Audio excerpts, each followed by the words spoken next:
Em 91, no começo do meu segundo mandato, eu fui eleito presidente da primeira CPI do narcotráfico. E nós nos conhecíamos pouco em relação aos parlamentares novos. Os antigos não, conhecia praticamente todos. Mas os novos, que eram quase 45%, eu não conhecia direito. E um determinado dia eu estava no plenário, chegou um deputado perto de mim, novo, e falou assim comigo: o senhor é o deputado Elias Murá, presidente da CPI do narcotráfico? Eu falei: ele mesmo. Por quê? Falou: é verdade que vocês receberam uma lista de possíveis envolvidos com tráfico de drogas e que nesta lista tem nomes de parlamentares, inclusive deputados? Eu falei: é. E ele teve a cara de pau de me perguntar mais: você viu se o meu nome estava lá? Quase que eu disse a ele assim: não estava não, mas agora eu vou colocar, né? Porque praticamente é uma confissão, né? Perguntar se eu vi se o nome dele estava na lista dos suspeitos. Por sinal, esse deputado depois, ele foi cassado, mas não propriamente por questão de droga. Ele foi cassado entre aqueles 3 de Rondônia, que foram caçados, que venderam a mudança do partido, não sei se se lembra disso, Vanderlei, por $30 mil, né?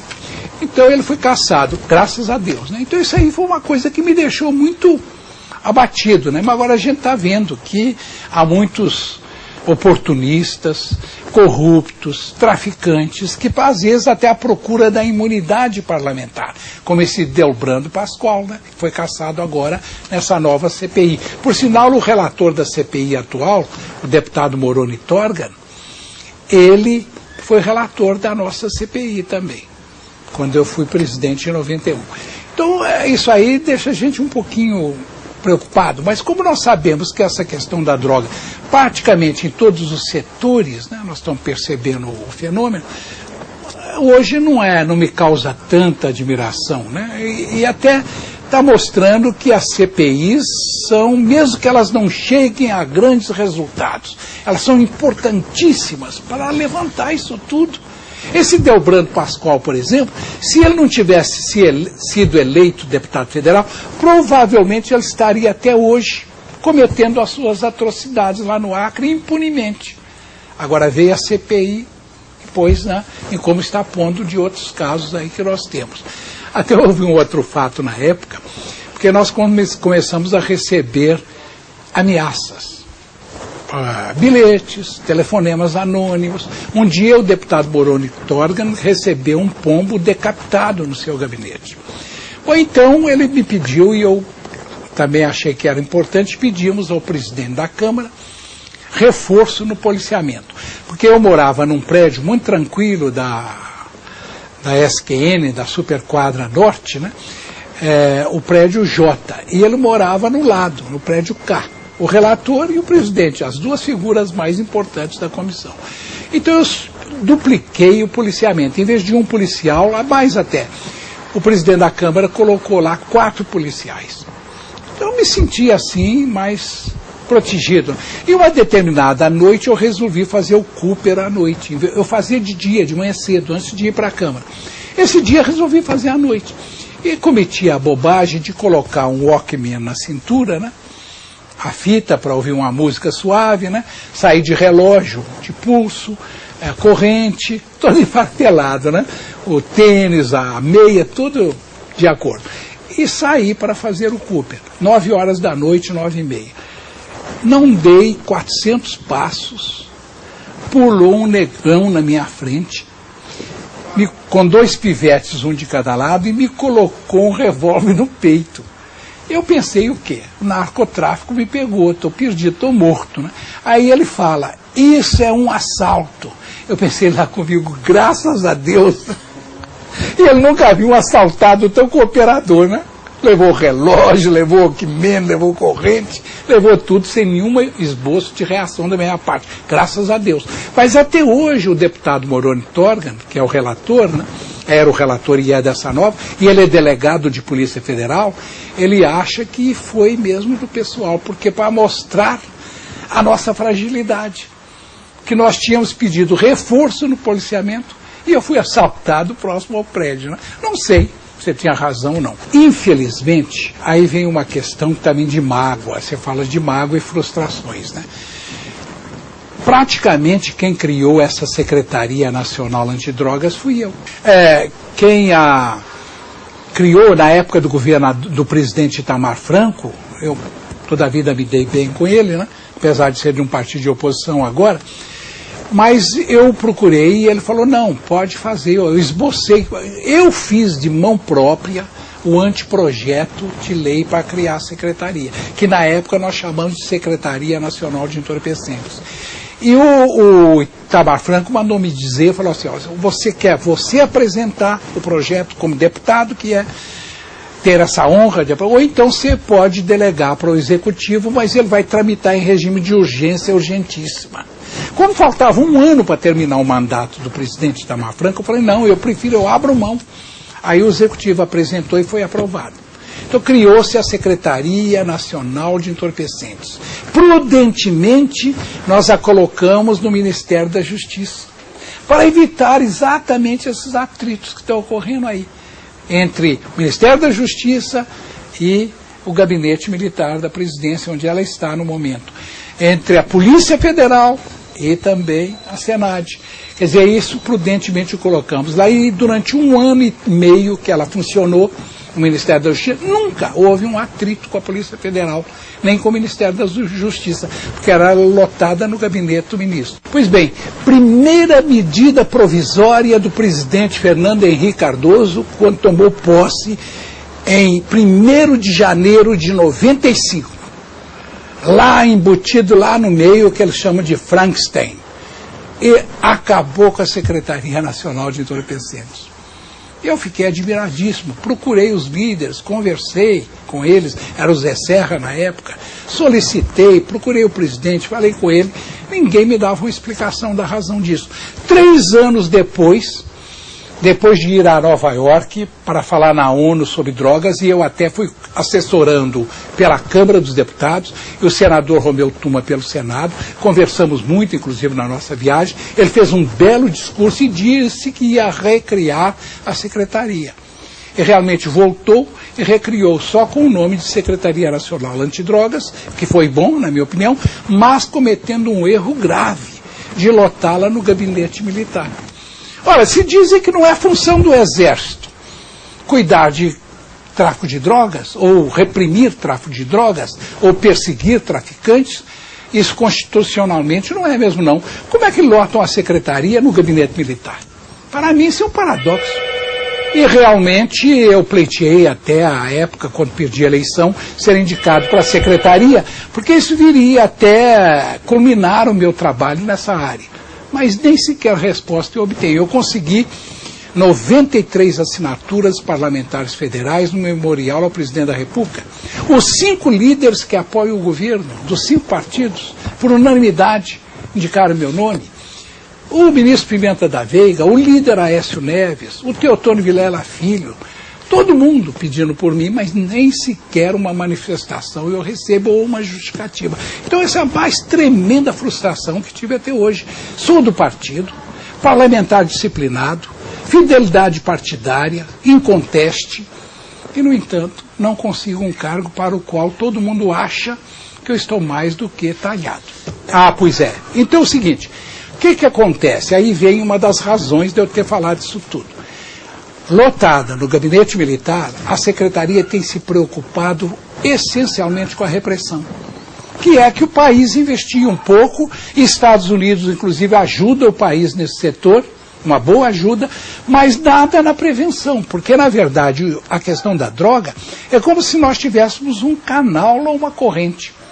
Numa das extremidades, em uma das pontas, nós temos a oferta da droga, a produção, o tráfico, os traficantes, o contrabando, que abastecem. E na outra ponta, nós temos a demanda, o uso da droga, os que são dependentes e precisam e pagam por ela. Então é uma questão de marketing. Enquanto houver demanda, sem dúvida haverá oferta. Então, para combater eficazmente, nós temos que reprimir a oferta, sem dúvida nenhuma. É que o governo tem feito um pouco. Reprimir a oferta, perseguir os traficantes, confiscar as terras, os bens, mas temos também que procurar reduzir a demanda. E como? Através da prevenção, como se faz na Abraço. Trabalho educativo, porque a prevenção para mim é um trabalho essencialmente educativo. E a SENAD tem sido totalmente omissa, a Secretaria Nacional Antidrogas, até agora tem sido totalmente omissa na área da prevenção. Então isso faz com que, pelo menos ao que parece, os traficantes, o tráfico de drogas em si, está ganhando essa batalha. Mas eu tenho esperanças de que nós poderemos reverter isso. Evidentemente, não sou ingênuo de pensar que nós vamos acabar com o problema da droga. País nenhum conseguiu isso. Mas manter em níveis suportáveis. Como o Japão conseguiu, como Singapura conseguiu, como a China está conseguindo, Cuba, que são exemplos de que nós podemos manter. Para ter uma ideia, nos Estados Unidos, calcula-se que são cerca de 30 milhões de usuários de drogas, com uma população de 260 milhões. Na China, que são 1 bilhão e 300 milhões de habitantes. Eu fui lá há poucos anos atrás e eles têm 460 mil usuários cadastrados. Quer dizer, você vê a diferença? 30 milhões num país de 260 milhões de habitantes e 460 mil esse mundo populacional que é a China, de mais de 1 bilhão de habitantes. Então a gente percebe que quando há vontade política e desejo de realmente investir na área, como fazem Cuba, Singapura, China e outros países, inclusive os países escandinavos, que têm problemas, sem dúvida, mas são problemas suportáveis e em níveis adequados. Até que o homem consiga, quem sabe no futuro, ele mesmo através de exercícios próprios ou condições adequadas, de maneira fisiológica, produzir as suas próprias drogas, que são as chamadas endorfinas, que são as morfinas endógenas, que são as catecolaminas que os meninos falam tanto, né? Pura adrenalina. Adrenalina, às vezes, a gente consegue produzir através de determinados atos emocionais que a glândula suprarrenal descarrega a adrenalina. O indivíduo, por exemplo, quando fuma crack, há uma verdadeira inundação dos neurônios por dopamina, que é o mediador químico da gratificação, do prazer. Quem sabe um dia o homem vai conseguir ele próprio produzir as quantidades de dopamina necessárias para ficar alegre, bem-humorado, um pouco eufórico, mas sem o auxílio químico artificial, transitório das drogas externas, como a cocaína e o crack, a maconha, etc., que podem levar à dependência com consequências trágicas. Você é um homem feliz? Sou um feliz. Apesar de ter perdido minha companheira há poucos anos atrás, 5 anos, ter perdido minha companheira Mirtes, né, que foi minha mulher durante 39 anos, eu a perdi há 5 anos atrás. Ela faleceu de câncer de mama, inclusive, um problema que nós até estamos aí investindo hoje muito no Hospital Mário Pena, onde também estou trabalhando, e ter perdido também há tempos atrás meu único filho naquela época num acidente de trânsito. Olha, perder um filho já é uma coisa terrível. Perder o filho único é uma coisa devastadora. E eu sofri isso na pele. Depois, por isso que Murazinho é assim, eu digo, é um filho temporão, que ele tem 14 anos de idade, eu tenho 72.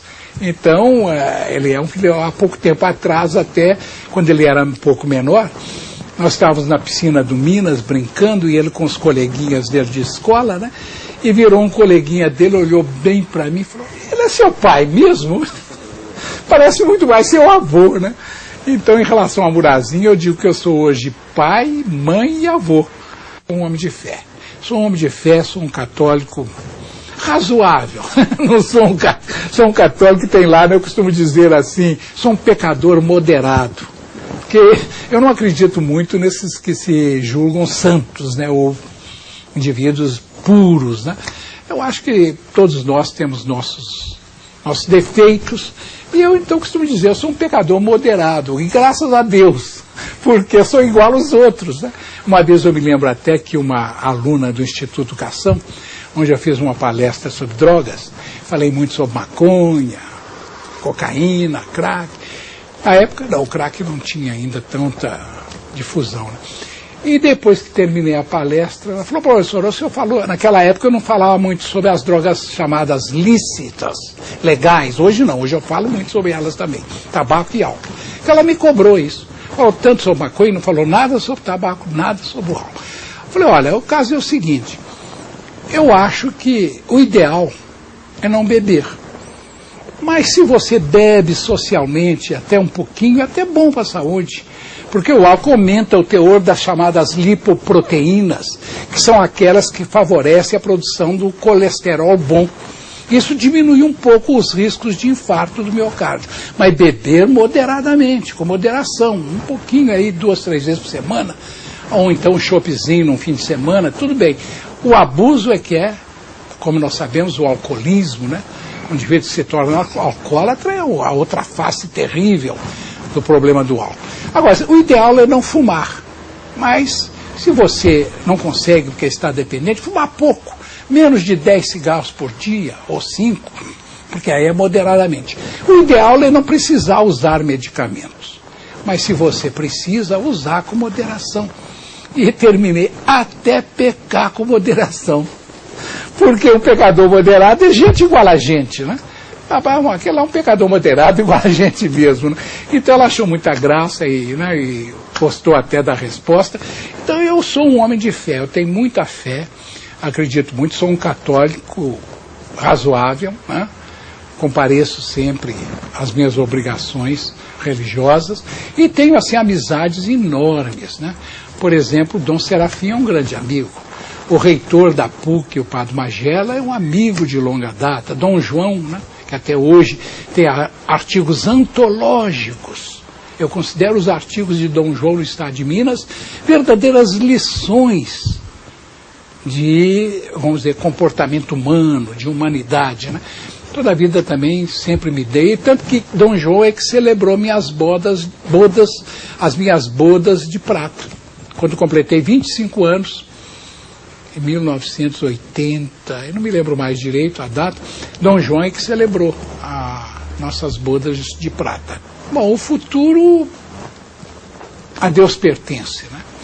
Mas, de qualquer maneira, eu tenho aí objetivos que quase chegam a ser quase um sonho. Por exemplo, espalhar as regionais da Abraço nas 25 cidades polo de Minas Gerais. Ou então, quem sabe, até pelo país todo. Eu tenho também um outro trabalho meu mais recente, podem ver aqui, um plano Marshall para o combate às drogas na América Latina. Quer dizer, é a minha experiência de 32 anos, está tudo aqui neste plano. Tanto que ele está publicado em português, inglês e espanhol. É a minha experiência. Tanto aí a repressão como a prevenção.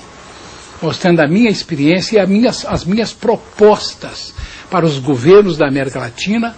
Pretendo levar isso aos órgãos competentes dos Estados Unidos. Já passei pela Bolívia, pelo Peru, pela Colômbia. Já combinei com eles que na época estaria pronto, levaria para eles. Ano passado é que passei por lá. Agora perguntaria, por que plano Marshall?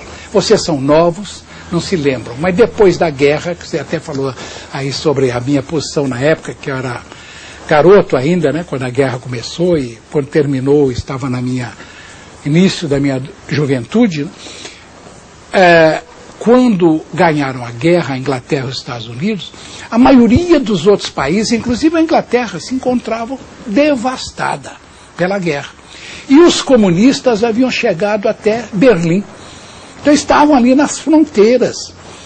Então, aí apareceu a chamada bipolaridade, quer dizer, capitalismo, democracias de um lado, chefiados pelos Estados Unidos, Inglaterra, França, né? E os comunistas do outro. Era a bipolaridade, quer dizer, era um inimigo. Os comunistas eram um inimigo, assim como os comunistas consideravam os capitalistas como inimigo. Houve até a chamada Guerra Fria, que veio logo depois da guerra passada. Eu acho que sim, sabe? Onde eles estiverem, tanto meu pai, e tanto assim que depois ele reconheceu, quando ele percebeu que eu, como professor de Química, estava tendo, assim, resultados razoáveis, ele próprio tomou a iniciativa de fazer as pazes comigo. Ele ficou um ano assim um pouco magoado, né? Mas reconheceu e fez as pazes comigo. E depois até eu tive, por assim dizer, eu fui o único aliado dele entre 10 pessoas da família, 9 filhos, e a minha mãe, que não queria que ele voltasse para o Líbano, porque ele com 80 anos de idade, doente, voltou para o Líbano. E eu via que ele queria ir para morrer lá. Então eu fui o único que fui a favor dele. E, aliás, foi, assim, decisiva a minha participação, porque eu era o único médico da família.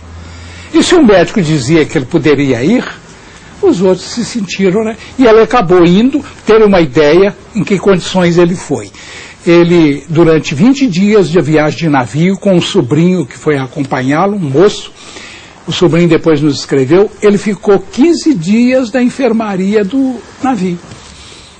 Quer dizer, não estava com a saúde boa, mas chegando lá ele se recuperou e durante 4 meses escrevia cartas belíssimas, como é que ele estava satisfeito lá. Mas depois, quando chegou o frio, com o qual ele havia se desacostumado com esse clima extraordinário que tem o Brasil, ele faleceu.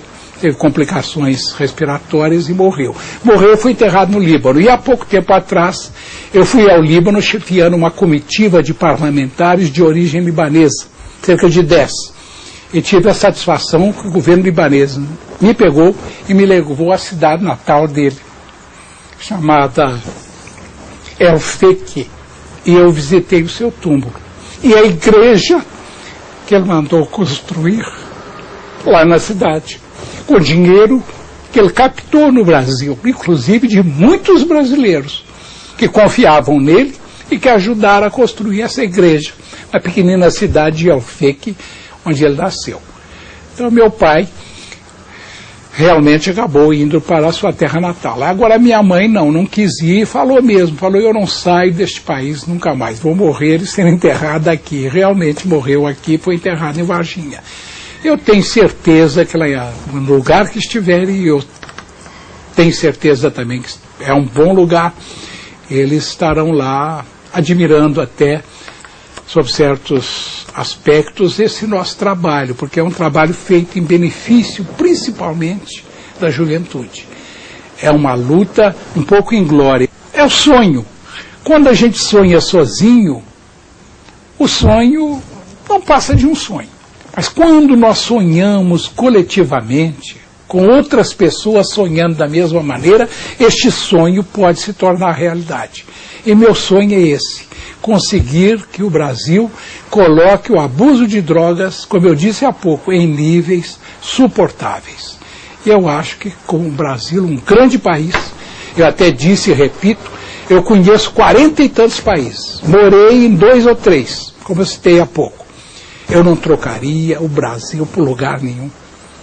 Apesar dos nossos problemas, das nossas mazelas, das corrupções, disso tudo que está aí, eu não trocaria o Brasil por outro país.